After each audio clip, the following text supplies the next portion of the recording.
Hi நண்பா. இன்றைக்கி காலையில் நானும் என் தம்பியும் சைக்கிள் அப்படியே போய்ட்டுருந்தோம். அப்போ ரோட்டு ஓரங்களில் நிறைய நாயுருவி செடியை பார்த்தோம். இதுதான் நாயுருவி செடி.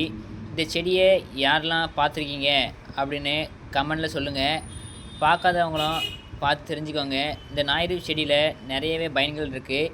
இந்த நாயுருவி செடியை அப்படியே முழுசாக பறித்து நம்ம அந்த வேரை நம்ம காய வச்சு பொடி பண்ணி பல் தைச்சோம் அப்படின்னா பல்லுக்கு ரொம்பவே நன்மையானது. பல்லை எப்போதுமே ஸ்ட்ராங்காக வச்சுக்கும். அவ்வளோ சீக்கிரத்தில் பல்லாம் விழாது. சொத்த பல் இருந்தாலும் சரியாகும். நம்ம இந்த நாயுருவி செடி மேலே அரிசி மாதிரி இருக்கும். அந்த அரிசி காஞ்ச உடனே நம்ம எடுத்து பயன்படுத்திக்கிடலாம். இந்த இலையவும் நம்ம அரைச்சி சாப்பிட்டோம் அப்படின்னா சளி போன்ற பிரச்சனைகள்லாம் குணமாகும். இந்த நாயுருவி செடி வேற வச்சு நம்ம ஒரு அற்புதமான ஒரு எக்ஸ்பெரிமெண்ட் பண்ணலாம். இந்த எக்ஸ்பெரிமெண்ட் பண்ணி நான் உங்களுக்கு வீடியோ போடுறேன். அதுக்கு முன்னாடி அது என்ன எக்ஸ்பெரிமெண்ட்டாக இருக்கும் அப்படின்னு நீங்கள் கமெண்டில் சொல்லுங்கள், தெரிஞ்சுக்கிறேன். இந்த ஓரத்தில் தான் நாயுருவி செடியை பார்த்தேன்.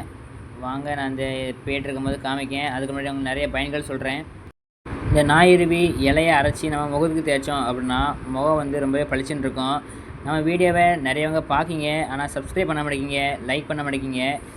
லைக்லாம் பண்ணுங்கள். அது இன்னும் இந்த இடத்துல தான் பார்த்தேன் நாயுருவி செடி.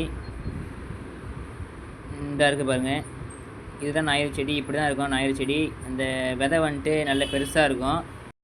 இந்த மாதிரி உங்களுக்கு நான் போடுற மூலிகை வீடியோலாம் பிடிச்சிருக்குன்னு கமெண்ட்டில் சொல்லுங்கள். அப்போ தான் எனக்கு ஒரு வீடியோ போட ஒரு மோட்டிவேஷனாக இருக்கும். இந்த வீடியோ பிடிச்சிருந்தா அப்படின்னா லைக், ஷேர், கமெண்ட் பண்ணுங்கள். மறக்காமல் சப்ஸ்கிரைப் பண்ணுங்கள். நன்றி.